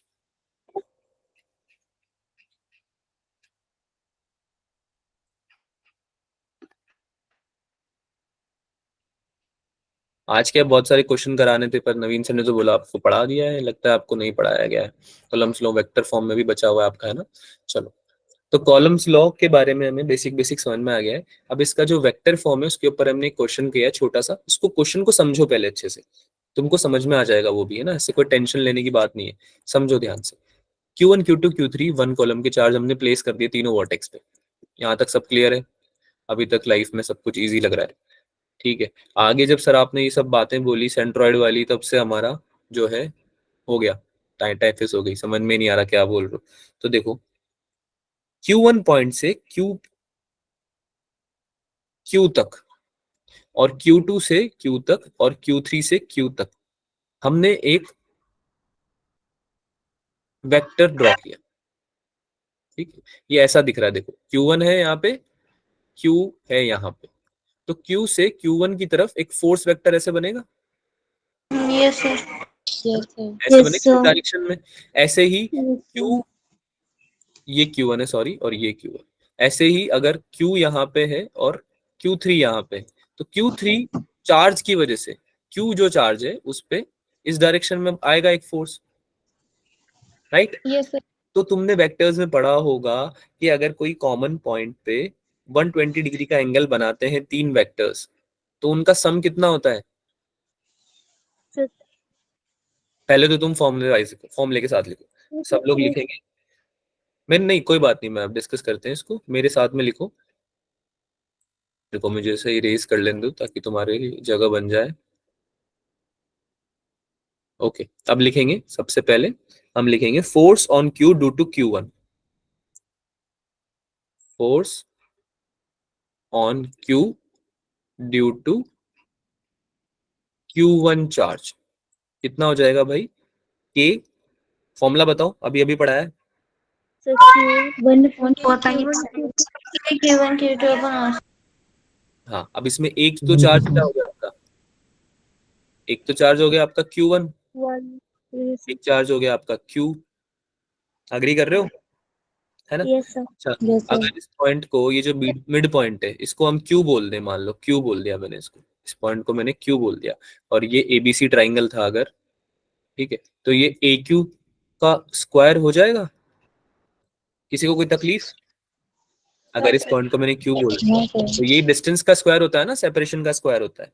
अब यस सर। करते हैं बच्चा कि अगर हमको इस डायरेक्शन में एक वेक्टर लिखना है तो हम इस डायरेक्शन में एक यूनिट वेक्टर इंट्रोड्यूस कर देंगे। तो हम यूनिट वेक्टर जो इंट्रोड्यूस किया है वो लेट्स से AO कर दिया या AQ रख दिया, हमने कोई भी एक पॉइंट रख दिया, जैसे कि AQ वेक्टर लिख देते हैं, ठीक है। यूनिट वेक्टर AQ इस डायरेक्शन में है। अच्छा, यूनिट वेक्टर का मतलब बताएगा कोई मुझे क्या होता है? सर उनमें कैप लग जाएगी, डायरेक्शन दे जाएंगे। मल्टीप्लाई करने के बाद 1 होती है वाली। हाँ, मैग्नीट्यूड तो जिसका 1 होता है सर, पर उसकी डायरेक्शन हो जाती है, तो यूनिट वेक्टर का इस्तेमाल हम तब कर लेते हैं चुपके से जहां पे हमें मैग्नीट्यूड नहीं चाहिए होता, मैग्नीट्यूड तो 1 ही रहना चाहिए लेकिन हमें डायरेक्शन चाहिए होती है, राइट। किसी स्केलर क्वांटिटी को वेक्टर में कन्वर्ट करना है तो यूनिट वेक्टर से मल्टीप्लाई कर दो, उसकी वैल्यू भी नहीं बदलेगी और वो वेक्टर में भी कन्वर्ट हो जाएगा, उसको डायरेक्शन मिल जाएगी ना। अरे हाँ या ना तो बोलो यार। Yes sir. तो सर वेक्टर फॉर्म और कुछ नहीं है, यही है। क्या वेक्टर फॉर्म है बच्चों? हमने AQ एक वेक्टर ले लिया, यूनिट वेक्टर, ठीक है, और उसको मल्टीप्लाई कर दिया हमारे फॉर्मूले से, ठीक है। तो इससे हमारा क्या आ गया बच्चों? इससे हमारा इस डायरेक्शन में A पॉइंट से Q पॉइंट के की तरफ जो फोर्स लग रहा था उस डायरेक्शन में एक फोर्स वेक्टर आ गया, ठीक है, कितना आ जाएगा, k into Q one Q two upon A Q square into A Q cap, ठीक है। अब तुम सारे लिख सकते हो, जल्दी से मुझे बता दो कि Q2 की वजह से जो Q पे फोर्स आएगा वो कितना आएगा, जल्दी से बता दो।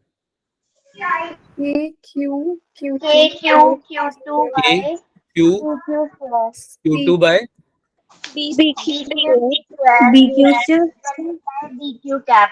बोल सकते हैं, BQ स्क्वायर बोल सकते हैं, है ना, यस सर, और BQ Yes, sir. Cap, BQ cap, ठीक है। अच्छा Q3 की वजह से तो और भी इजी है, अब तो दो तो तुमने बता ही दिए, तो yes Q3 sir, Q3 Q3 upon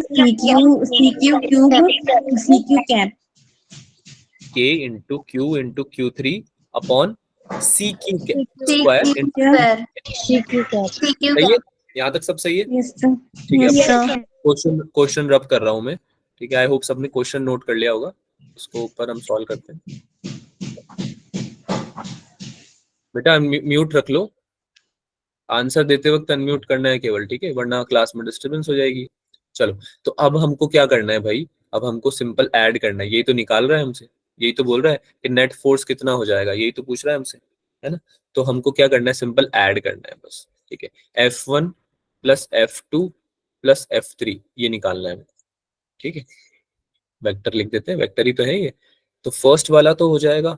अच्छा, सबको कॉमन ले सकते हैं, के क्यू अपॉन, कुछ कॉमन आ रहा है इसमें या नहीं आ रहा है, यस सर, इक्विलेटरल ट्राइंगल है ना, यस सर, तो A Yes, Q sir. Equals to क्या हो जाएगा, B Q equals to C Q, तो Yes, कोई sir. भी एक चीज लिख लूं, कोई भी एक चीज लिख लेता हूँ, ए क्यू स्क्वायर कॉमन ले लिया मैंने, ले लिया, कोई दिक्कत, नो अरे सर, नहीं, अच्छा Q1 और Q2 और Q3 भी सेम थे क्या,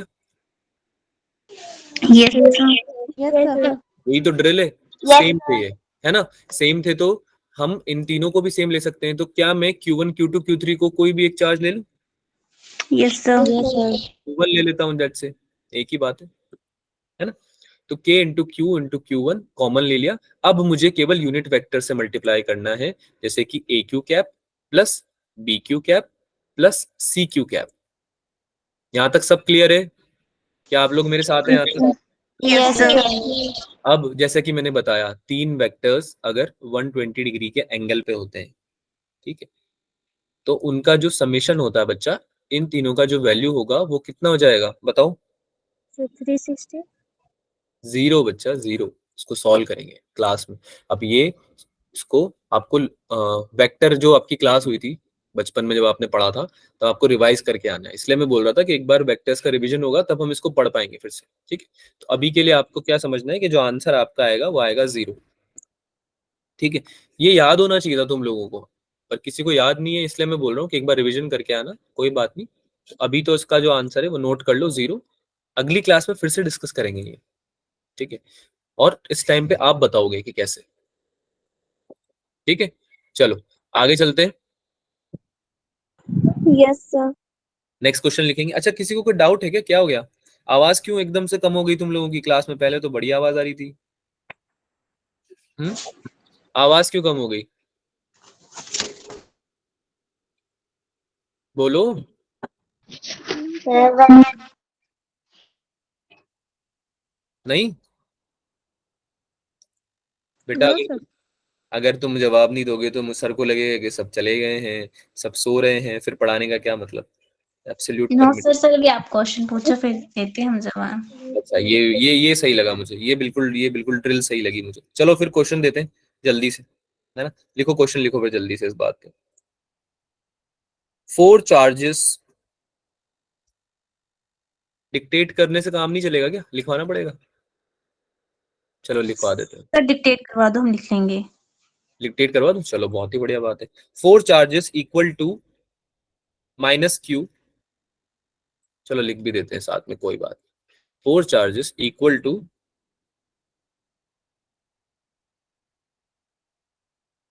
माइनस क्यू, आगे लिखो, are placed at the four corners of a square, are placed at the four corners of the square। लिखा सबने यहां तक? Yes. And a charge Q, ठीक है, यहां तक लिख लिया तो आगे लिखो and a charge small Q.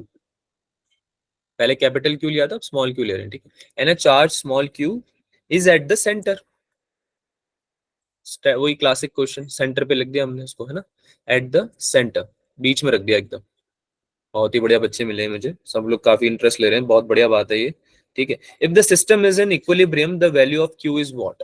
अगर जो सिस्टम है, इक्विलिब्रियम समझते हो सब लोग? Yes, If sir. the Yes, sir. Yes, sir. बहुत ही बढ़िया बात है। If the system is in equilibrium, ठीक है, सिस्टम जो है ये हमने ऊपर जो डिस्कस किया है ये है इक्विलिब्रियम में। अब मुझे बता दो जल्दी से कि इस केस में जो है आपका क्यू का वैल्यू क्या होगा, ठीक है। स्क्वायर की लेंथ का कोई फर्क नहीं पड़ेगा, यहाँ पे आप ले सकते हो, ए ले सकते हो, कोई फर्क नहीं पड़ता, कुछ भी ले लो, है ना। क्यू की टर्म्स में आंसर आएगा basically. If you want I can give you options also, if you want I can give you options also. लिखना है ऑप्शंस? -q/4, 1 + 2√2। घबराएगा नहीं कोई भी ऑप्शन देख के, ठीक है, सॉल्व करोगे आ जाएगा। q/4, 1 + 2√2, ये हो गया बी ऑप्शन। सी ऑप्शन आपका हो गया -q/2, 1 + 2√2, और डी ऑप्शन आपका हो गया q/2, 1 + 2√2, ठीक है। सबको अगेन वही 2 मिनट्स मिलते हैं, सॉल्व कीजिए।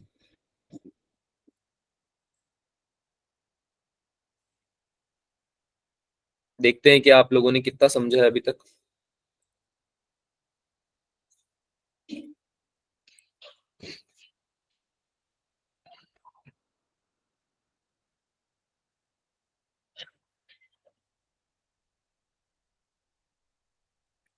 ए साइड अज्यूम कर लो स्क्वायर की, है ना, कर सकते हो फिर तुम, Yes, sir. है ना, ट्राई करोगे। I am giving you 2 minutes, 2 minute तक मैं कुछ नहीं बोलूंगा।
आया किसी का?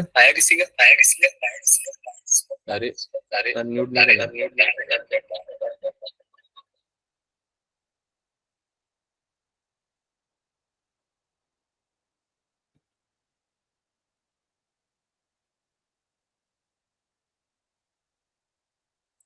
स्क्रीन शो नहीं हो रही सर बेटा। आपकी आवाज रिपीट हो रही है। सर आपकी आवाज रिपीट हो रही है। आवाज एको हो रही है? Yes sir. अभी अभी भी एको हो रही है क्या? No. No sir. ठीक वो सर ओके। क्वेश्चन समझ में नहीं आया, समझाएंगे बच्चा, कोई ना, आप ट्राई करो अपनी तरफ से, कोई दिक्कत नहीं है, समझाएंगे, क्वेश्चन भी समझाएंगे।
किसी का सॉल्व हुआ?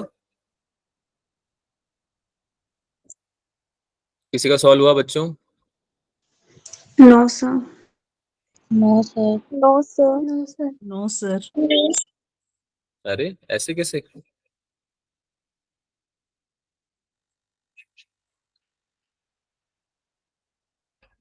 देखो चैट में तो लिख रहे हो आप में से एक दो बच्चों का तो हो रहा है, किसी एक दो बच्चों का।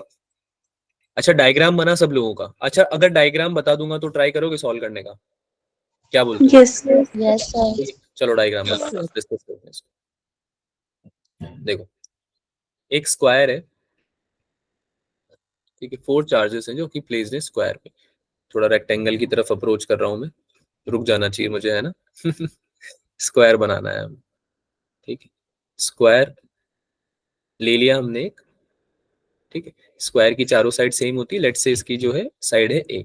अब आपने क्या किया, 4 चार्जेस को प्लेस कर दिया, माइनस क्यू चार्ज यहाँ पे प्लेस्ड है, माइनस क्यू चार्ज यहाँ पे प्लेस्ड है, ठीक है। माइनस क्यू यहाँ पे है, माइनस क्यू यहाँ पे है, ठीक है। ये चीज क्लियर है सबको? आगे वो क्या बोल रहा है कि स्मॉल चार्ज क्यू लिया और उसको सेंटर पे रख दिया यहाँ पे, ठीक है। इसको हम थोड़ा अलग कलर से डिपिक्ट कर देते हैं ताकि आप लोगों को अच्छी समझ में आ जाए। लेट्स से इसको आपने ग्रीन कलर से मैं लिख रहा हूँ, आई होप समझ में आएगा। ये क्यू चार्ज हमने ले लिया, ठीक है, सेंटर पे। अब ये क्या बोल रहा है कि भाई तुम बताओ कि जो क्यू है, स्मॉल क्यू, इसकी ऐसी कौन सी वैल्यू है जिसके लिए ये पूरा सिस्टम जो है इक्विलिब्रियम में रहेगा। अब इक्विलिब्रियम का मतलब मुझे कौन बताएगा, सर बताओ।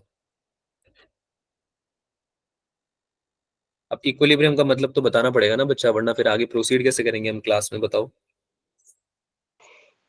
जहाँ पे चार्ज स्टेबल हो। हाँ, जहाँ पे टोटल चार्ज, नेट चार्ज जो है वो 0 हो। Yes sir. टोटल चार्ज जैसे कि मान लो अगर आप यहाँ खड़े हो ए पॉइंट पे, आपको अगर कोई इधर लेफ्ट साइड में खींच रहा है 2F फोर्स से, तो अगर आपको राइट साइड में कोई F डैश से खींच रहा है और आपको बोला जा रहा है कि आपको इक्विलिब्रियम में रहना है, तो F डैश किसके इक्वल होना चाहिए, 2F बताओ? की इक्वल। 2F। अब समझ में आया? Yes sir. तो लेट्स से यस कि इस सर। माइनस क्यू चार्ज की वजह से इस माइनस क्यू, एक पॉइंट ले लेते, कोई सा भी एक पॉइंट ले लेते, है ना? अगर इक्विलिब्रियम पे है तो इस पॉइंट से हम प्रूव कर सकते हैं ये चीज को। तो ये माइनस क्यू चार्ज, जब इस माइनस क्यू चार्ज पे कोई फोर्स लगाएगा एफ, तो ये वाला माइनस क्यू चार्ज इस माइनस क्यू चार्ज पे सेम फोर्स लगाएगा इस डायरेक्शन में एफ।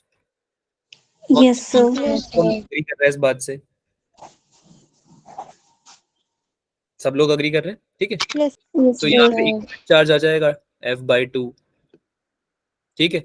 अब एक पर्टिकुलर फोर्स, ये क्यू चार्ज जो है इस डायरेक्शन में भी लग रहा है, ठीक है। इसको F डैश बोल देते हैं।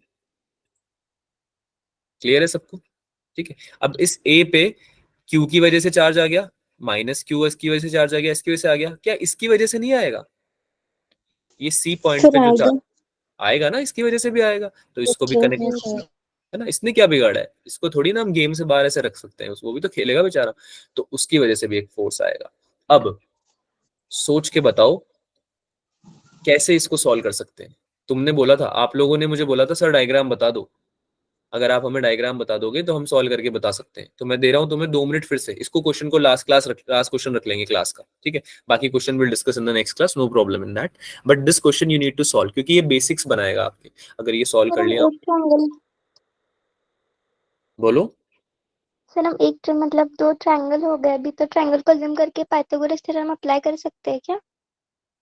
बच्चा पाइथागोरस थ्योरम क्यों लगानी है आपको? आपको सिंपल फोर्स बैलेंस करने हैं यहाँ पे, ठीक है बच्चा। Pythagoras okay theorem sir. लगा के क्या करोगे? चलो अच्छा चलो ठीक है, कोई दिक्कत नहीं है। मेरी क्लास में अगर आप कुछ भी सोचते हो ना, मैं उस चीज का वेलकम ही करता हूँ। आपने बोला पाइथागोरस थ्योरम लगाते हैं सर, क्यों लगाते हैं? क्या करोगे पाइथागोरस थ्योरम लगा के? ये पहले तो ये सोचो, सोचा क्या निकालना चाहते हैं हम पाइथागोरस थ्योरम लगा के? बोलो बच्चा, कोई बात नहीं, सर आपके लिए वेलकम कर रहे हैं सब थॉट्स का, कोई इशू नहीं है। सर मैं मतलब सॉल्व कर रही थी तो मैं अज्यूम किया कि ऐसे करें, मतलब देखो समझो बच्चा, हमें ना क्यू की वैल्यू निकालनी है ना। तो कोई भी एक पॉइंट लेना पड़ेगा, कोई भी एक चार्ज लेना पड़ेगा, और वहां पे इक्विलिब्रियम को प्रूव करना होगा। अगर एक सिस्टम इक्विलिब्रियम में रहेगा, तो जैसे एक ए पॉइंट ले लिया हमने, तो ए पॉइंट पे जितने भी चार्जेस की वजह से फोर्सेस लग रहे हैं, अगर वो इक्वल हैं, तो क्या ये स्टेबल रहेगा, इक्विलिब्रियम में रहेगा? अगर ये यस इक्विलिब्रियम सर। में रहेगा तो बाकी सिस्टम भी इक्विलिब्रियम में रहेगा।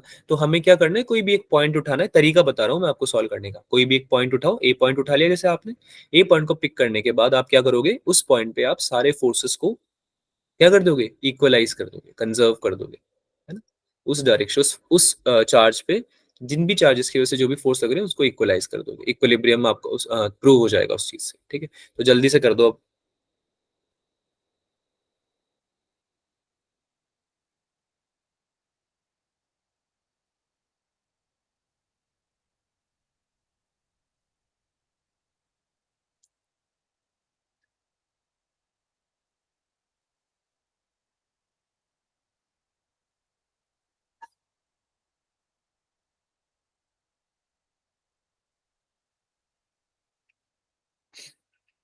हुआ किसी का? बच्चा, ये अगर ए हाँ सर। पॉइंट है, ये अगर ए पॉइंट है, तो इस ए पॉइंट पे एक तो इस डायरेक्शन में फोर्स लग रहा है, एक नेट इस डायरेक्शन में फोर्स लग रहा है F/2, अभी बताया मैंने, है ना। और एक इधर एफ डैश लग रहा है, ठीक है, एफ डैश इधर लग रहा है। तो आपको क्या करना है, इनको इक्वल करना है, इनको निकालो और इनको इक्वल कर दो। ऐसा तो कुछ नहीं है जो मैंने पढ़ाया नहीं हो, एफ की वैल्यू मैंने पढ़ाई हुई है अभी अभी, क्या होती है, K × Q1 Q2/R²।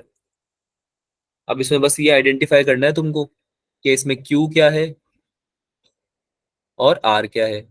K तो कट हो जाएगा दोनों तरफ, है ना। K तो है ही नहीं, पिक्चर में ही नहीं हमारे K, तो दोनों तरफ कट हो जाएगा। तो सॉल्व कर दो जल्दी से अब।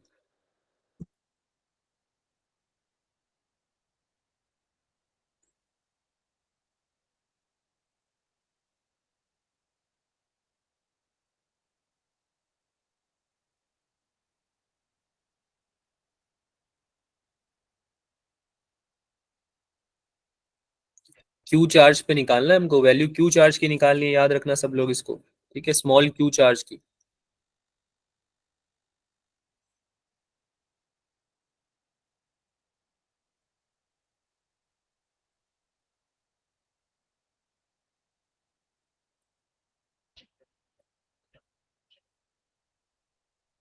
सर दोनों चार्ज के बीच का डिस्टेंस क्या लेंगे? बच्चा देखो, अगर आप ले रहे हो एफ डैश वाली डायरेक्शन, तो क्यू चार्ज जो स्मॉल वाला है और जो बड़ा जो है माइनस क्यू चार्ज, इन दोनों के बीच का डिस्टेंस कितना होगा? अगर हम स्क्वायर की बात करते हैं, तो ये साइड होती है ए, ये साइड होती है ए, और ये वाला जो डायगोनल होता है ये कितना होता है? साइड 2 इंटू बताओ। रूट, साइड इंटू अरे रूट। क्या हुआ, √2a नहीं होता क्या? Yes sir. A√2 होता है ना। यस तो ये सर। हाफ, अगर सेंटर पे है क्यू, तो ये हाफ डिस्टेंस कितना हो जाएगा? √2a/2। Root 2a/2। बस यही लेंगे हम। इस तरफ वाले फोर्स के लिए, इस डायरेक्शन में जो फोर्स लग रहा है, जो इधर फोर्स लग रहा है, ये वाला फोर्स F जो फोर्स है वो किसकी वजह से लग रहा है और वो कितनी दूर है, ये देख के आपको वो वाला डिस्टेंस लेना है।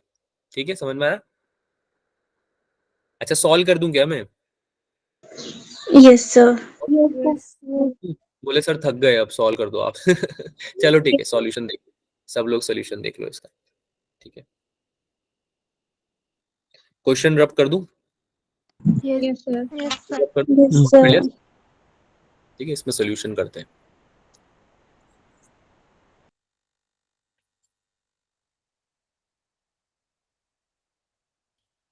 अच्छा, जो सॉल्यूशन मैं बता रहा हूँ उसको नोट भी कर लेना साथ में। ठीक है, प्रैक्टिस करना घर पे, फिर से एक बार फिर से सॉल्व करना, सॉल्यूशन देख के सॉल्व करना, मतलब बिना देखे सॉल्व करना, नहीं आता है तो सॉल्यूशन देखना। ठीक है, तो देखो, एक स्क्वायर लिया हमने, एक पॉइंट चार्ज था Q, यहाँ पे हमने ले लिया एक माइनस Q चार्ज, यहाँ पे बाकी चारों वर्टिसेस पे इसके था माइनस Q चार्ज। ठीक है, A डिस्टेंस थी इसकी, और ये वाली जो डिस्टेंस थी इस चार्ज की, इस माइनस Q चार्ज से, वो थी A√2। ठीक है, फिर हमने बात करी फोर्सेस के बारे में, ये तो हमने बात कर ली बेसिक ज्योमेट्री की, अब हम बात करते हैं फोर्सेस की। तो इस डायरेक्शन में जो फोर्स लग रहा था वो था F', और इस डायरेक्शन में जो फोर्स लग रहा था वो था F/2। क्यों? क्योंकि ये माइनस Q चार्ज की वजह से F फोर्स तो इस डायरेक्शन में लगता, और इस माइनस Q चार्ज की वजह से F फोर्स लगता है इस डायरेक्शन में, तो ये F/2 तो इसका नेट फोर्स इस डायरेक्शन में आ गया। तो हमको बेसिकली F' को प्रूव करना था इक्वल F/2 वाले फोर्स के। ठीक है, इसके इक्वल हमें प्रूव करना था इसको। ठीक है, तो F' कैसे निकालेंगे भाई? F' निकालने का तरीका देखो, एक तो इस स्मॉल Q चार्ज की वजह से A पॉइंट पे फोर्स जनरेट होगा इस डायरेक्शन में, है ना, ये माइनस है ये प्लस है, लेट से। ठीक है, तो माइनस चार्ज कौन सा था? A वाले पॉइंट का, तो कितना हो जाएगा इसका वैल्यू, कितना हो जाएगा बताओ? K into small Q, A पे कितना चार्ज था? Q, माइनस है ना? ठीक है, अपॉन डिस्टेंस कितना लेंगे? √2 सर √2A, बाय √2A/2, यही लेंगे। Yes sir. इसका होल स्क्वायर, इसका होल स्क्वायर आ जाएगा। ठीक है, अरे हाँ ना तो बोलो। Yes sir. ये इक्वल हो जाएगा आपके दूसरे वाले फोर्स के, वो फोर्स हो जाएगा आपका F'। हमें निकालेंगे, क्या हो जाएगा? एक तो हो जाएगा √2F, ठीक है, प्लस F/2, इन दोनों का कॉम्बिनेशन होगा आपका दूसरा फोर्स। तो ये हम इक्वल कर देंगे F इंटू, हाँ बच्चा, √2F कहाँ से लिया? आवाज आ रही है मेरी सभी को? सर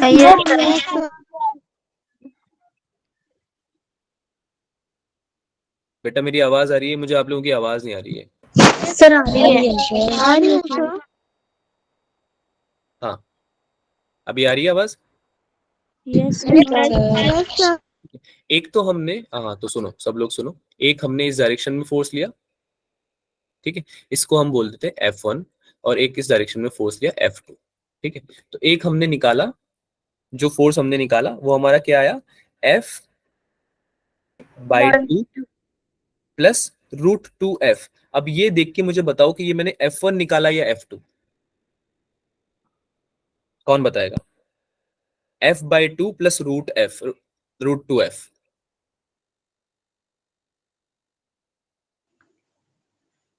F2 निकाला। F1 कौन सा वाला निकाला है? F2 चैट में लिखो, चलो चैट में लिखो, मैं चैट पढ़ता हूँ, क्योंकि तुम सब लोग अलग अलग आंसर दे रहे हो।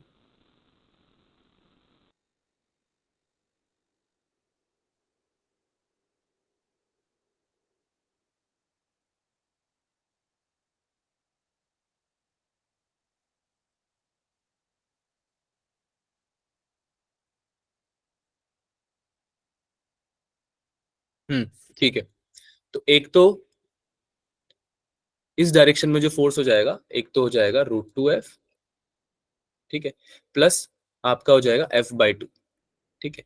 और एक जो दूसरा डायरेक्शन है Q चार्ज की वजह से, स्मॉल Q चार्ज की वजह से जो फोर्स लग रहा है किस पे, माइनस Q चार्ज पे, ठीक है। माइनस Q चार्ज पे जो फोर्स लग रहा है उसको कैसे निकालेंगे, उसको निकालेंगे K into small Q into capital Q upon √2a/2 का होल स्क्वायर, ठीक है। इसको मैं अगले पेज पे फॉरवर्ड कर रहा हूँ, यहां से लिखो इसको, जो मैं बोल रहा हूँ पहले उसको नोट डाउन करो।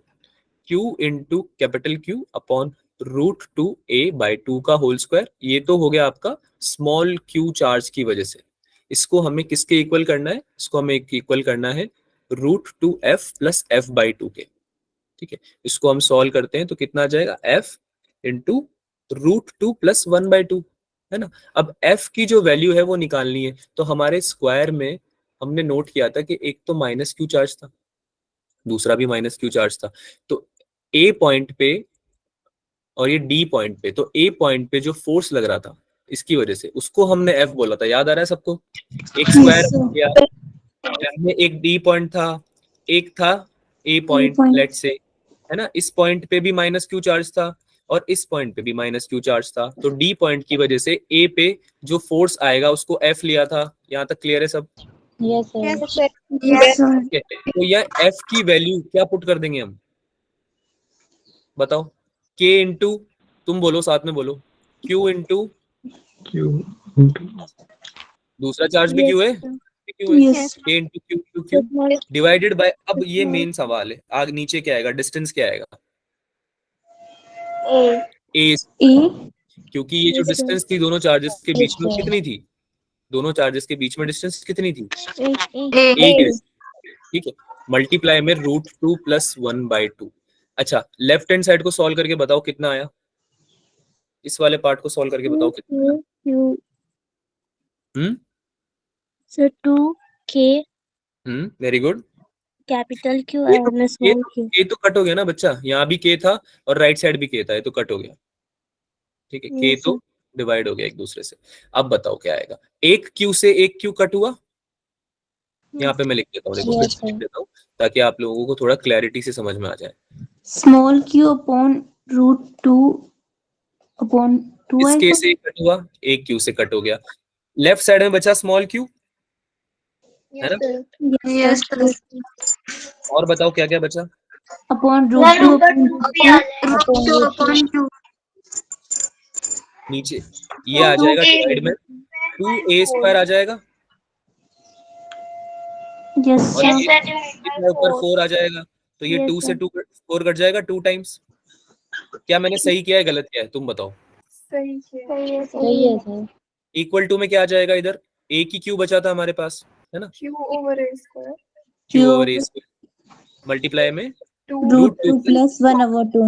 Now when you will solve this you will get Q equals to, value किसकी निकालनी थी, स्मॉल Q की वैल्यू निकालनी थी, तो इसकी वैल्यू आ जाएगी कितनी, Q डिवाइड बाय 4, ठीक है, मल्टीप्लाई में 2√2 plus 1, this will what you will gate, ठीक है।